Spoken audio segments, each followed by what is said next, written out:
لما ہدانا لدینی ومن علینا بک۔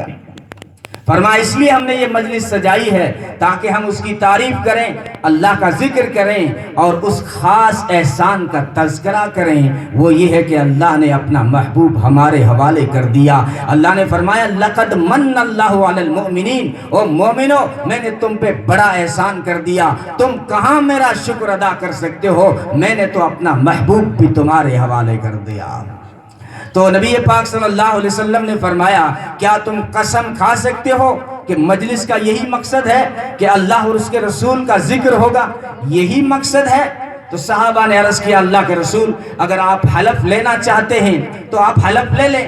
نبی نے فرمایا مجھے تمہاری صداقت پہ کوئی شک نہیں ہے، تمہاری صداقت پہ اللہ کے فرشتے بھی رشک کرتے ہیں، لیکن بات یہ ہے کہ اتانی جبریل فاخبرنی، جب جبریل آیا تھا اور مجھے یہ خبر سنا کے گیا ہے ان اللہ یباہی بکم الملائکہ، کہ جو ہے اس مجلس کی وجہ سے اللہ عرشوں پہ